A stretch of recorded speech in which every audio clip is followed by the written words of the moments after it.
আসসালামু আলাইকুম, welcome back to my channel Hasira Kamal. আশা করছি সবাই ভালো আছেন। আল্লাহর রহমতে আমরা অনেক ভালো আছি। সবাইকে মাহে রমজানের শুভেচ্ছা।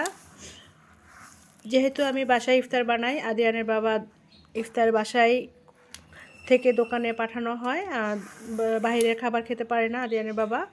তো সেজন্য আমি সবসময় বাসা থেকে ইফতারি বাসায় থেকে বানিয়ে তারপরে আদিয়ানের বাবার জন্য পাঠাই দোকানে। তো সেজন্য আমি সব স্বাস্থ্যসম্মত করার চেষ্টা করি। তো এখানে আমি অ্যাঙ্কারের ডাল নিয়েছি 3 কেজি। এটা আমি ভাঙিয়ে বেসন করব। তারপরে ভালো করে চেলে এটা আমি বেগুনি আর আলুর চপে ব্যবহার করব। তো আমি সব সময় রোজায় এটাই করে থাকি। আমি ডালটা কিনে এনে সুন্দর করে ধুয়ে শুকিয়ে আমি এটা ভাঙিয়ে তারপরে বেসন তৈরি করি। তো এবারও সেটাই করতেছি। তো এটা কীরকম সুন্দর হয়, ফুলকো ফুলকো বেগুনি আলুর চপ হয়, সেটা আপনাদের সাথে আজকে শেয়ার করব। এই তো আমি সুন্দর করে বেসনগুলো সমিল থেকে ভাঙিয়ে নিয়ে আসলাম। এখন এটা দিয়ে মাশাআল্লাহ সুন্দর গোলা তৈরি করব। বেসন আলুর চপ বেগুনি এটা দিয়ে বানাবো। তো পুরা রোজা আমার চলে যাবে এই বেসনগুলো।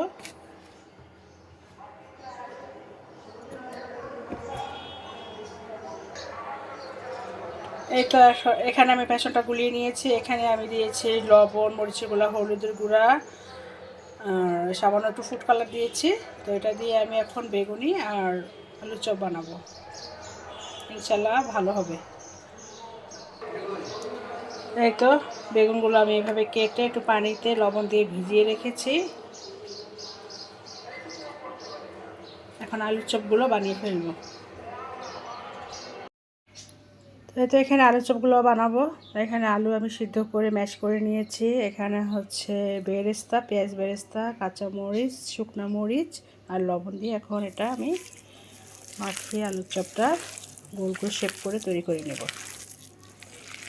আমি এর সাথে একটু সরষের তেলও দিব।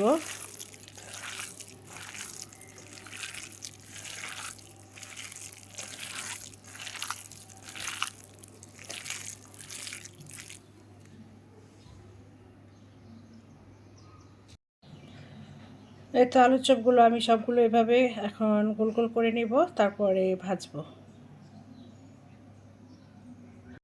এখন আমি বেগুনগুলো ভেজে নিব।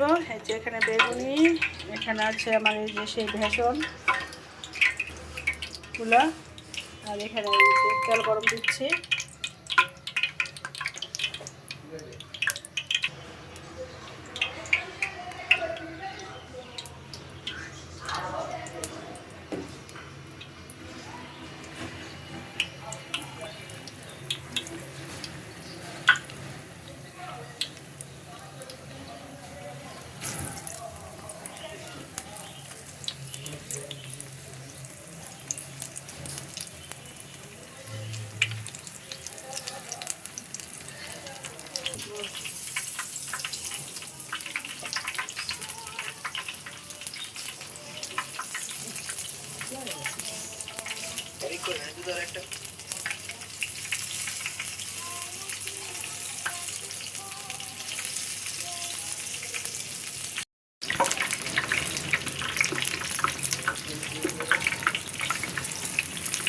মাশাআল্লাহ সুন্দর হয়েছে, ফুলকো ফুলকো।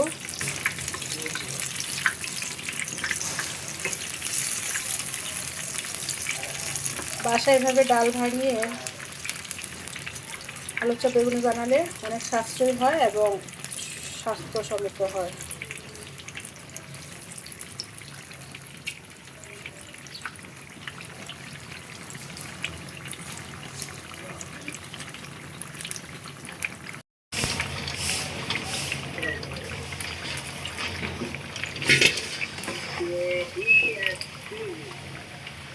এই যে আমার ফুলকো ফুলকো বেগুনি রেডি।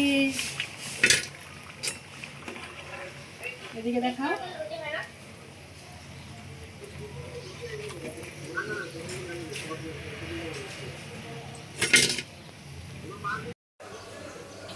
এই তো ফুলকো ফুলকো বেগুনি।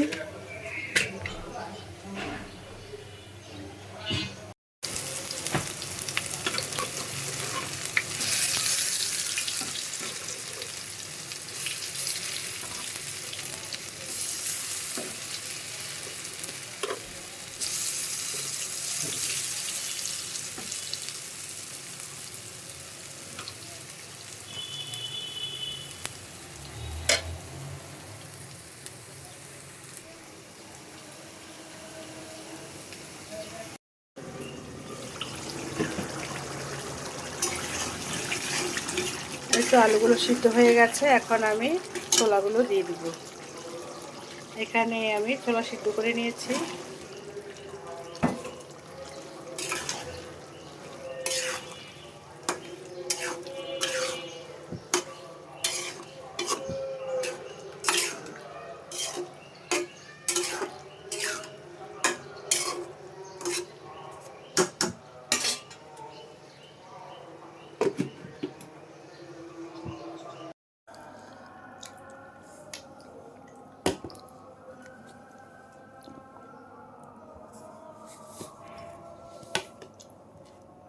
মুড়ি বানাবো, জিলাপি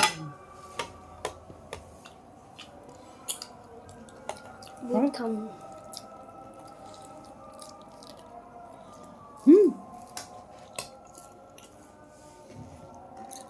বাটি এনে নাই, দুধ খাবো।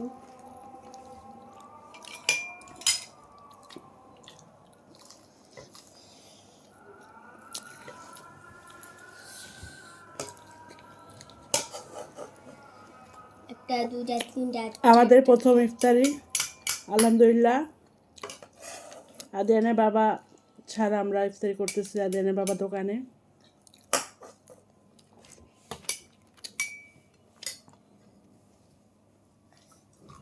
দোকানের ছেলেদের সাথে ইফতারি করবে, দোকানের ছেলেদের সাথে।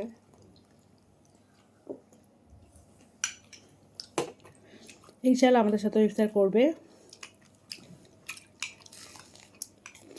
কোনো একদিন।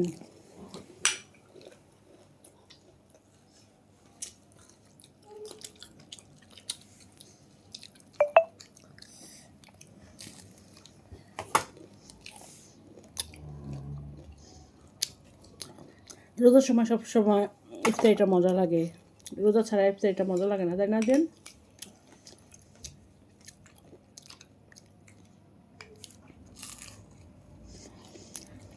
আমার মেজের ছেলেকে খুব মিস করতেছি, ও তো মাদ্রাসায় থাকে।